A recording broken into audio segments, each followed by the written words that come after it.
जो लोग नारायण से प्रेम करेंगे, शास्त्र कहता है प्रचुर मात्रा में लक्ष्मी की कृपा होगी उनके यहां। 3 तरह के लक्ष्मी से संबंध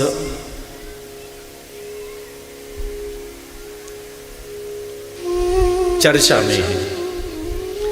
अब उनमें से हम आप कौन सा संबंध लक्ष्मी से बनाते हैं या बनाना चाहते हैं या बना चुके हैं?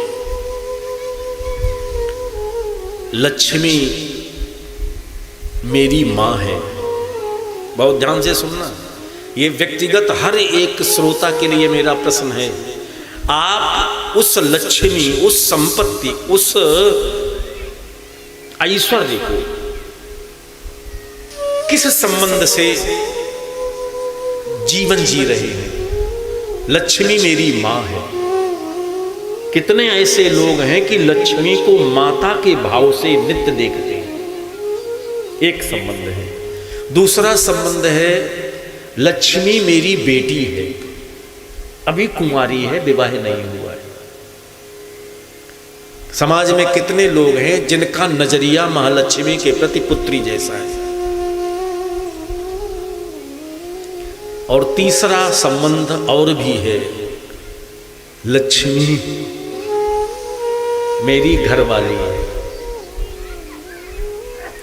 शब्द सुनकर के तो आप कहेंगे अरे ऐसा आप कहते हो, ठीक है, तो हम अपने शब्द वापस लेते हैं। लेकिन ये खेती किसकी है तो क्या कहते हो? ये मेरी है। इसका मालिक कौन है? जो अमुक बैंक में अकाउंट है उसका मालिक कौन है? बोले मैं हूं इसका मालिक। यदि आप चल अचल संपत्ति के मालिक हैं तो तुमने लक्ष्मी को पत्नी स्वीकारा है, नहीं तो तुम मालिक बनते ही नहीं। इस प्लाट के मालिक हम, इस अकाउंट के मालिक हम। कुछ कहते कि नहीं नहीं, इसके ये तो पत्नी के खाते में पड़ा है, इसके मालिक ये। तो दुनिया में जितने लोग हैं लक्ष्मी से शायद माता का संबंध रखते हो, शायद पुत्री का संबंध रखते हो, बहुधा कहें भले ना, लेकिन यथार्थ तो यही है, हम चल अचल लक्ष्मी के मालिक बन गए हैं, बने बैठे हैं, बनना चाहते हैं, जबकि ये सबसे निकृष्ट संबंध है। शास्त्रों में इसको गर्ह्य दृष्टि से देखा गया है, निंद दृष्टि से देखा गया है। उसका पति केवल जगतपति है, वो नारायण की धर्मपत्नी है। और आप किसी की पत्नी को इस दृष्टि से देखने लगे कि ये मेरी है, दंडित तो होगे कि नहीं होगे? तो सबसे श्रेष्ठ संबंध क्या है महालक्ष्मी के प्रति? भले हम वो न जी पाए, लेकिन यहां चिंतन में तो शुभ आना चाहिए। जो शरीर से व्यवहार होता है, क्रियाकलाप होते हैं, वो बाद में होते हैं, विचार पहले आते हैं, तब व्यवहार वर्तन होता है। तो आपके विचारों में, हमारे विचारों में तो शुभ आना चाहिए। आज नहीं तो कल संभावना भी बनेगी, कुछ अच्छा आप कर पाएंगे। जब विचारों में शुभता नहीं है तो व्यवहार में शुभ कैसे प्रकट होगा?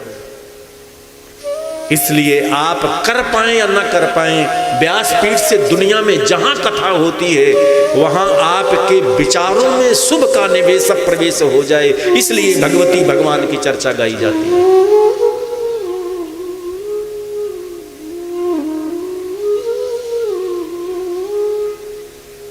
उत्तम, मध्यम और अधम, ये 3 संबंध हैं। उत्तम संबंध लक्ष्मी से, उसे पुत्री बना करके रखे। मध्यम संबंध है, उसे माता के रूप में देखे। और अधम निकृष्ट संबंध है कि उसे, उसके आप मालिक बन जाए। कभी भी भीतर से यदि ऐसा हो रहा हो तो विचारों में समय रहते सुधार कर लेना कि मैं मालिक नहीं, मालिक तो ईश्वर है।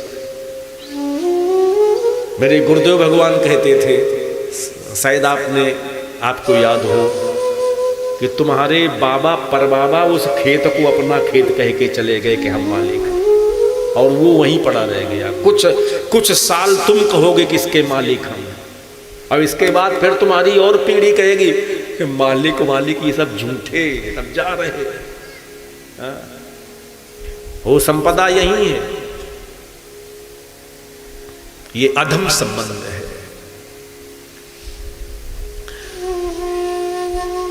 भीतर से ये सोचना कि नहीं नहीं, मैं रखवाला हूं, चौकीदार हूं, इसलिए नाम अगर मेरा है तो रखवाले की। रखवाली क्या है कि ये संपत्ति का दुरुपयोग ना हो, व्यसनों में ना जाए, हमारे खेत बिच करके शराब ना पी ली जाए,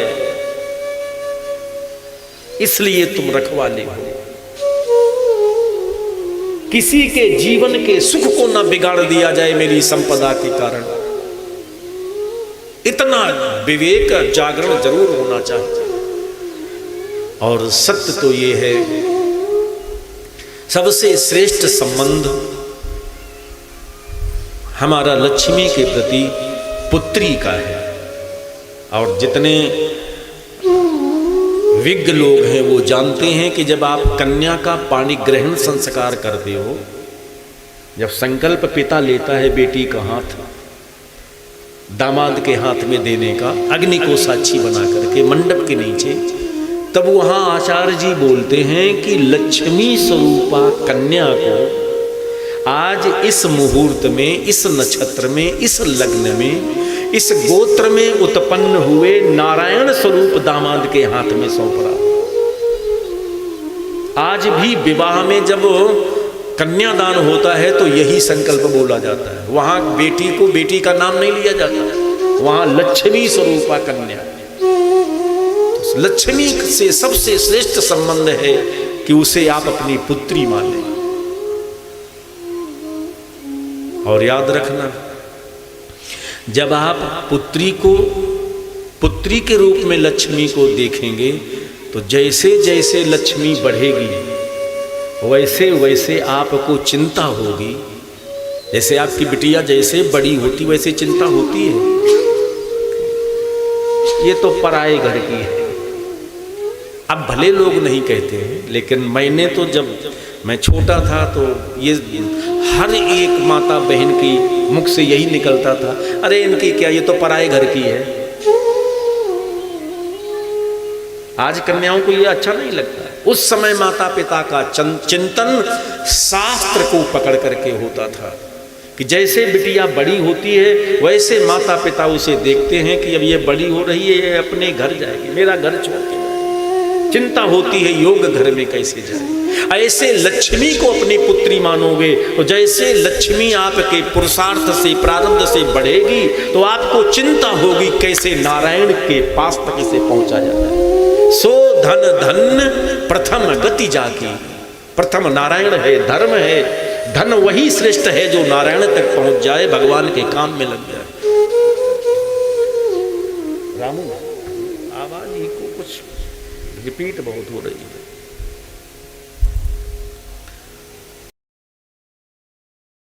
महारानी की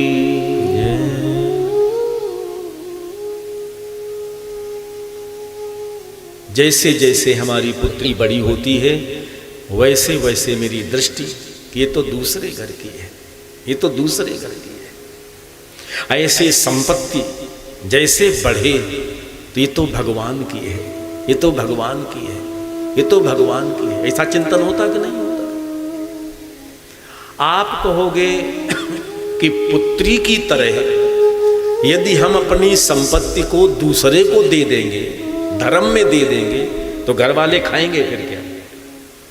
हमारे बाद जो पीढ़ी है, मेरे बेटे, मेरे नाती, मेरे पंती, हम अपने पेट के लिए उतना श्रम नहीं करते हैं जितनी आने वाली पीढ़ियों के लिए करते हैं।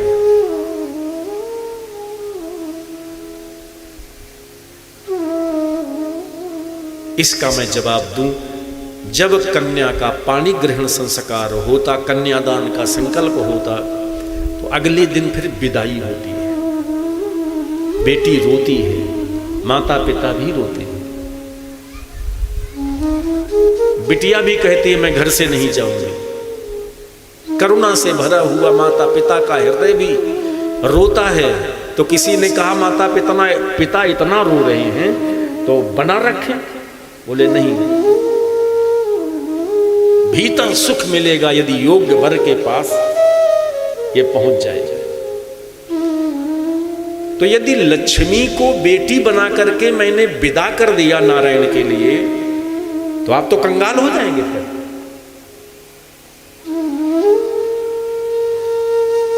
नहीं, ऐसा कदापि नहीं होगा। क्योंकि जब कन्या की विदाई होती है तो कन्या को कोंच डाला जाता है। सभी माताएं बहनें अच्छी तरह से जानती हैं, जब विदा होती है तो कन्या का कोंच पड़ता है। और जैसे कन्या देहली के बाहर होती है तो उसी कोंच से कुछ दाने निकाल करके उस देहली पर छोड़ देती।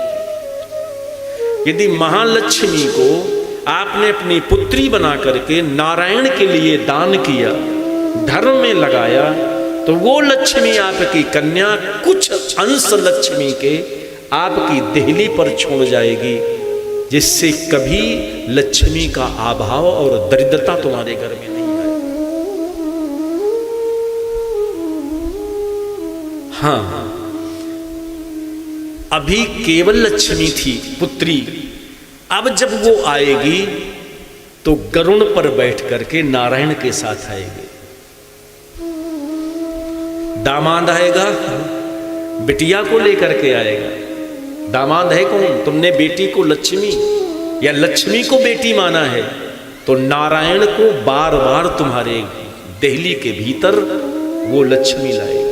जिसने अपनी बढ़ी हुई लक्ष्मी का संकल्प नारायण के लिए, भगवत धर्म के लिए किया है, तो उसकी गृहस्थी में परमात्मा की स्फूर्ति लक्ष्मी के साथ बार बार आती है। जैसे बिटिया जब चाहे तो दामाद को लेकर के अपने माता पिता के घर में जाती है। जिस दामाद के बाद जो साधन होता है, 4 व्हीलर, तो उससे आती है, 2 पहिया वाहन उससे आती है। और लक्ष्मी, उसके पति के हाथों गरुण है, ना एसी ना डीसी, स्वयं इच्छा से संचालित से स्फूर्तिवान है गरुण, गरुणारूढ़ होकर के। और जो लोग इतना समझाने के बाद भी लक्ष्मी के हम मालिक हैं, भीतर से ये जिसकी वासना नहीं मिटी, तो लक्ष्मी थोड़े चंचल स्वभाव की है। चंचल स्त्री का स्वभाव होता है कि जिसको देखे तो उसी की तरफ देख के मुस्कुरा दे।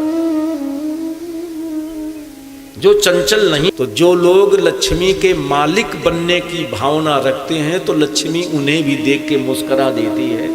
तो लक्ष्मी ने ऐसे लोगों को देख करके जब मुस्कुराया तो वही अरबपति करोड़पति बन गए।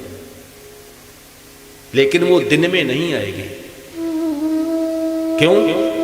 ये प्रत्याशित संबंध नहीं है, वैलिड नहीं है, मोहर लगा हुआ संबंध नहीं है। क्योंकि पत्नी पति से प्रेम करे, उन्हें आंख डाल करके मुस्कुराए, ये मर्यादा है। और पति को छोड़ करके दूसरे को देख करके मुस्कुराए, तो वो समाज के सामने तुम्हारे घर में थोड़ी आएगी। लक्ष्मी आती है और आकर के एक लात मारती है, दूसरे दिन से पता होता है कि 50 लाख आ गए घर में, लखपति करोड़पति हो जाते हैं। और थोड़े दिन रहेगी, रात में आई है, और रात में आई तो गरुण पे बैठ के नहीं आएगी, उसके 2 वाहन हैं, एक स्पेशल एक पति वाला।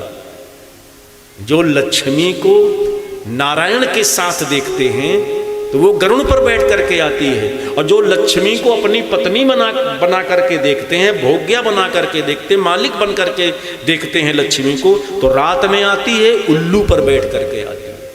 उल्लू को दिन में दिखाई नहीं देता, उल्लू तो रात में यात्रा करता है। लक्ष्मी की सवारी है, उल्लू की नहीं है, रात्र में आती है। किनके घर में? जिनकी बुद्धि बिगड़ी है वो लक्ष्मी को अपनी भोग्या समझते हैं। हम इतने के मालिक हैं, प्लाट के मालिक हैं, इतने कारोबार के हम मालिक हैं। आएगी, रात्र में आएगी और एक लात ले देगी। और रहेगी थोड़े दिन, जब जाएगी तो एक और लात मार करके जाएगी। आती है तब एक लात लगाती, जाती है तब एक लात लगाती। इसीलिए लक्ष्मी, ऐसी लक्ष्मी जो रात में आए, 2 लातों का पुरस्कार दे, इसलिए उस लक्ष्मी को दौलत कहते हैं। लक्ष्मी का नाम है दौलत। 2 लातें लगाए। मानो तुम्हें होश में लाना चाहती है कि तुम अपना फोटो देख लो कैमरे में और शीशे में, और मेरे पति नारायण का फोटो देख लो। वो आनंद का स्वरूप है, और आप दिन रात रोते रहते हो कि कुछ नहीं, घर में कुछ नहीं, रोग से बहुत परेशान, अरे बिटिया तो बहुत है परेशान। रोने वाले क्या मैं रहूंगी? तुम्हारी भावना विकृत थी, इसलिए रात में आई। मेरे स्वभाव में चांचल्य है, इसलिए मैं चली आई, लेकिन ठहरूंगी नहीं। ठहरूंगी तो अपने पति नारायण के पास। रात में आती है, इसीलिए उसे ब्लैक मनी कहते हैं, काला धन। रात अंधेली होती है, तो जो बेईमानी से, अनीति से, अन्याय से अर्जित किया जाए, वो कितने दिन ठहरता है, अनुभवी को इसका अनुभव होगा, और नहीं तो कर लेना। लक्ष्मी नारायण के पाद चाप रही है, कहां? आनंद की गोद में। ठीक है ना? बोलिए पराम्बा भगवती महारानी की जय। दूसरा प्रश्न, मैंने पहला प्रश्न दिया था कि भगवान विष्णु के कानों के मैल से 2 दैत्य पैदा हुए, तो आप विष्णु को क्या मानते हैं? जो व्यापक ब्रह्म है, जिसका कहीं भी, किसी भी समय, किसी काल में, देश में, परिस्थिति में अभाव नहीं हो, उसे विष्णु कहते हैं। ठीक है? विष्णु के कान कौन है? जो कुछ मैं बोलूंगा आपको प्रमाण दे करके बताऊंगा। शास्त्रों में विष्णु को क्या कहा गया है और विष्णु के कान क्या है।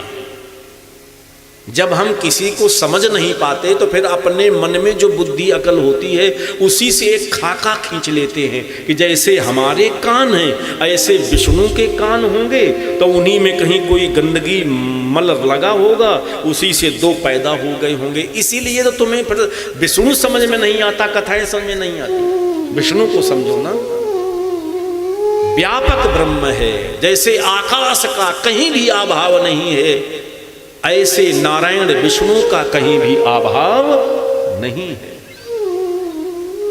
व्यापक ब्रह्म ही विष्णु है। दिशाएं, ये जो कान हैं विष्णु के, जो 10 दिशाएं हैं यही विष्णु के कान हैं। अब समझते चलना, विष्णु के कान कौन है, फिर कान में मैल कौन सा है, मल कौन सा है। मैं आपको प्रमाण दूं, भागवत जी में